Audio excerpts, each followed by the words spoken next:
You guys were kind of maybe sitting on a game, I guess, given what happened Saturday. Were you expecting to play a game like this? I mean, not at all. I mean, I was, obviously you're hoping you play well as a team, but, Utah's a good team. They've, obviously they're much improved from last year. And, at the start of the year, I mean, December 1st, I mean, somebody reminded me, we went back there and we got our ass kicked. And so they're a good program. And obviously, having Madsen out hurts them a little bit. But we were expecting a tough game. And, they're a team that might be hard for us to match up with a little bit. They have a skilled big. He looks like he's shooting the ball like Dirk Nowitzki. And so, we have to navigate that, and, obviously we have a true center. And, sometimes getting them out on the perimeter can be a little bit tough for us defensively. What was the difference in adjusting without two when you got that first half? Well, I mean, obviously you're not planning for that, but, you can't do what Zoo did. And Zoo's a great kid. He's had an incredible year, but you can't boot the ball up into the stands. This isn't like open gym. I mean, it's a game with rules and customs and standards. So, obviously it's a disappointing decision by Zoo, but Zoo's had an incredible year. And, he's probably had such a good year. He might need a little bit of a dip, and to kind of reset and refocus. And, we'll deal with that tomorrow. And he and I have already talked about it a little bit, but he's a great guy. And obviously he's not proud of what he did. And he came back and he responded and he played a better second half. Is that why you kept him out the rest of the first half? Or I mean, there's no rules. He had 2 fouls and we're winning. Like, if you have 2 fouls, you're saving him for the second half in case something happens. I mean, he's, arguably your best player. So, when you're subbing, if you have a double-digit lead, why would you want to put him back there and expose him to, an unfortunate third foul? And then now in case they make a run and the game becomes tight in the second half, maybe he only has 2 fouls instead of 3. So nothing more than that. But against Stanford, you lost him early for a different reason, different kinds of fouls. What was the difference, you think, in the way you guys responded, though? Well, I mean, in Stanford, we had a lead at half. I mean, I don't know. I mean, like maybe. I mean, I thought we had a little bit like today. I mean, today I think we had a 17-point lead, and they let them cut it to 12. Stanford, we had an 8-point lead, and we had 1 or 2 maybe possessions that I would definitely like to have back, and they cut it to 3. So we got to finish out those halves better. But we ended both halves with the lead, so I don't think it's the end of the world. You were able to put in the Henry, and he gave you some effective. Yeah, it was good. It was good to see. Henry is, he lost a bit of confidence, and which happens with a young player. And I think, I always tell the guys this is going to be harder than they ever expect, and but they don't believe you.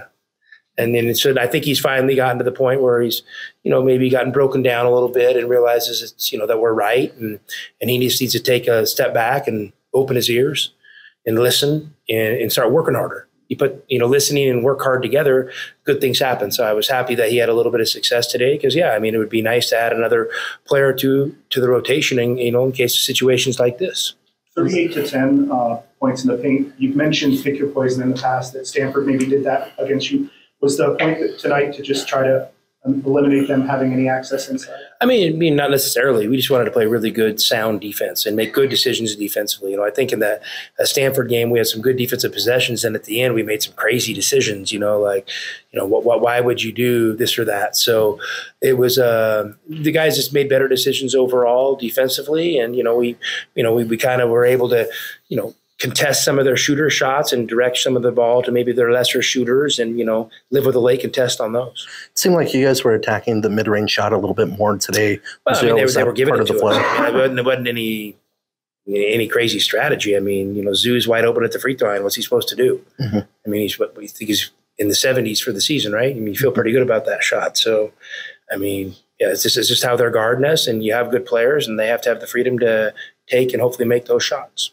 Can you talk about Kylan too? He continues to impress, with a lot of the little things he does and the little jumper, just consistent. Yeah, Kylan's getting much better. I mean, you can see he's much comfortable, but there's still growth, to be had. And I thought a couple of those ball screens, I don't know why he stopped and snapped the ball behind his back when he could have just, continued to put pressure on the big defensively and force the defense to make a decision. And those are the things we're working on. And he realizes when he's making those mistakes, and that's the first sign of an opportunity to grow.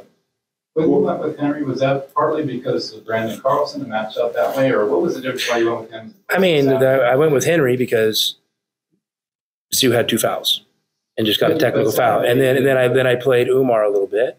And then Umar was getting tired, and I thought, okay, we have a long half to navigate here, so let's see how Henry looks for a couple minutes, and then I could go back with Zoo. I wasn't anything more than, I had nothing pre-planned. I mean, it just kind of played out as it played out.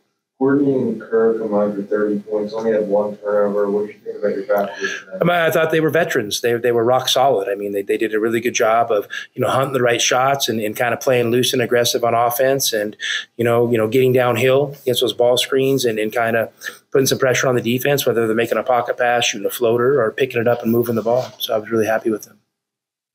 And what did you make of getting Luke in the game at the end?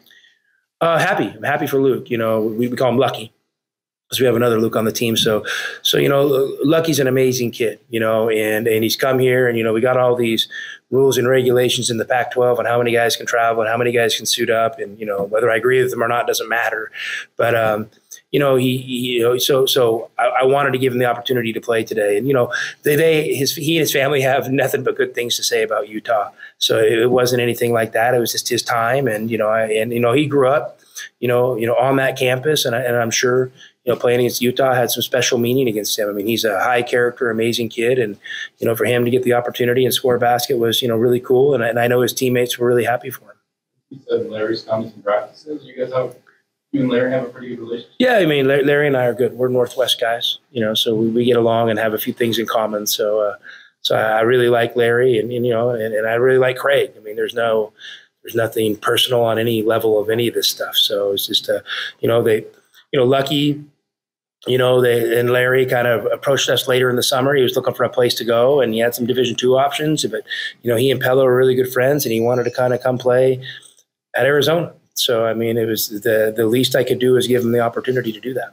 You haven't faced Colorado yet this year. Is that a weird kind of scenario like for the scout that you have to face it on? No, not at all. I mean, it's we're obviously familiar with Colorado, and I think they had a good win tonight. But, this is what it is. It's the NCAA tournament. You play a team on 2 days turnaround that you've never played before. So you better lock in and figure it out.